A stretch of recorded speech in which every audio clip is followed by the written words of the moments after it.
Do you remember the first game that made you feel something? Not just entertained, but alive. For me, was GTA 3. I wasn't just holding on to a controller, I was stepping into another world, a piece of art that was crafted to inspire wonder, mystery, even fear.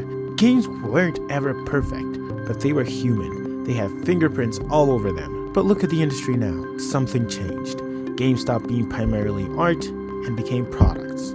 In this video, I'll unravel the entire problem and specifically voice out my disappointment. Somewhere along the way, the magic got replaced with metrics. Creativity got replaced with shareholders. Instead of making games that change your life, studios started making games that could change their quarterly profits. That's why so many modern titles feel half-finished. Developers release them broken, knowing that they can patch them later. Remember when buying a game meant it worked out of the box? But when did games change exactly? It wasn't overnight. It happened slowly. At first, downloadable content felt exciting, extra levels, bonus missions. Then it became entire story chapters locked behind paywalls. Then came microtransactions, loot boxes, battle passes, pre-order bonuses, deluxe editions, ultimate editions, until suddenly, the $60 game wasn't a complete product anymore. It was a storefront disguised as a disc. The shift was cultural too. Games stopped being designed as finite, crafted works of art and started being designed as platforms, as services. Executives realized you could make more money if a game never really ended, if it kept you hooked, if it kept selling. The art of the finished game started to die. You wait years, hyped by cinematic trailers, gameplay demos, promises of a revolution. The day finally comes, you download this 90GB file, you boot it up and it's broken. Frame drops, bugs, game-breaking crashes, even entire features missing. Look at the state in which Cyberpunk 2077 launched. Now, I'll give CD Projekt Red their props. They fixed that game. But the state it launched in was just so surprising. It's become so normal at this point now that we've stopped even being shocked. We just wait for patches. Think about that. You just paid $60 or $70 for a product that doesn't even work. Imagine buying a car and being told, yeah, the brakes don't function yet, but don't worry, we'll release a patch in 3 months for that. This isn't art. This is product management gone wrong. Battlefield 2042 sold us the next big step in the franchise, but shipped without basic features fans had loved for decades.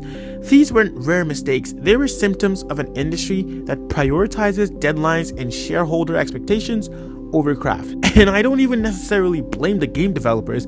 It's not that they don't have love for these games. It's the companies, the people on top, the businessmen in suits that are forcing them to make games like this. Remember when you'd buy a game and that was it? You had the whole experience. Super Mario 64, Halo 2, The Last of Us. You didn't need to buy a battle pass to unlock Luigi's hat. Now, $70 just buys you entry. The real game lives in DLC, skins, cosmetics, expansions, subscriptions. A game like FIFA or Madden isn't a yearly release anymore. It's a casino with football players on a slot machine rails. A goddamn gacha game for macho men who aren't into anime girls. Even single player titles aren't safe. Extra missions, story expansions, and sometimes even the real ending are locked behind additional purchases. The core product is no longer sacred.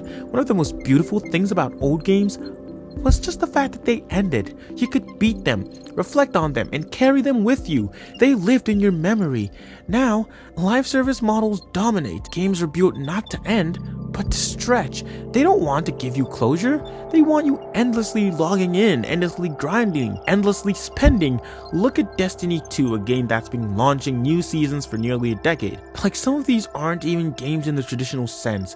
They're digital malls. They can be fun, yes, but they're designed to be more like casinos and stories sometimes. And then there's Nintendo. I've already gone on a rant about Nintendo, so I won't spend too much time on them here.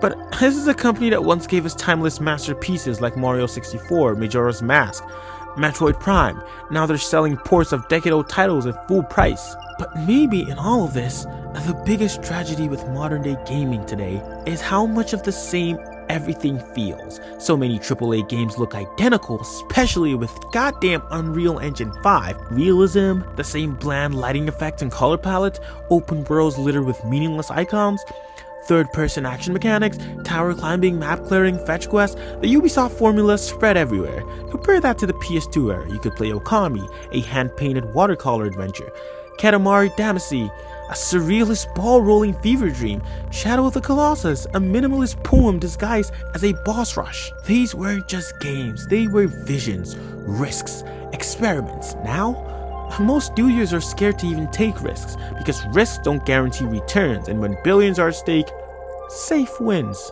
Ironically, it's indie games that carry the torch now. Celeste, Hollow Knight, Undertale, Stardew Valley. Tiny teams, small budgets, but big hearts. Games that still take risks. Games that still feel like they were made by people who cared. But it shouldn't be only indies keeping the soul of gaming alive. The largest entertainment medium in the world shouldn't rely on bedroom developers to remind us that games can be human. And maybe you're thinking, okay, so what? Games are just entertainment.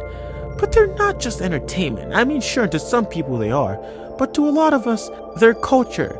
Think about it. Games can tell stories in certain ways films never could. Take a look at the live-action adaptation of The Last of Us. Nice, amazing, but I don't think that touched anybody nearly the way playing the actual game did. Games can make you feel something simply by asking you to press a button. They can give you control and with it responsibility. They literally put you in the shoes of the characters. They can teach you empathy. They can change how you see the world. But when games are treated purely as products, we lose that. We lose the chance for them to be art. The good thing is, it's not all gone away. Elden Ring proved that players still crave mystery and discovery, and that there's still a big audience for that. Baldur's Gate 3 showed that you can create a massive single-player RPG without drowning it in monetization. People showed up because it respected their time, their money, and their intelligence. Every now and then, a spark shines through, reminding us of what games can still be. The problem with games now is that they've lost their soul. They've been commodified, stripped down, optimized into endless monetization funnels, but that doesn't have to be the end of the story, because every time I blow onto a dusty PlayStation 2 disc and hear that startup chime, every time I replace something like God Hand or Tony Hawk's Pro Skater, I remember what games once were, what they can still be. Games can be art, games can be memories, games can be humanity, and that's worth fighting for. Games becoming products instead of art mirrors the way so much of life works now. Music, movies, even the way we interact with each other online, everything gets packaged, optimized, and sold back to us. It's easier to get bitter about that, but what it really taught me is this. If you want art, if you want authenticity, you can't just wait for it to be handed to you. You have to seek it out. You have to protect the things that still feel real, the things that aren't made just to squeeze money out of you. Heck, even go out and create art yourself. Create things you're passionate about. Find a community of people passionate about the same things as you. And maybe in our own lives, that's the reminder. Be art, not a product. Because passion is what drives true advancement and human evolution. Thank you for watching. Subscribe.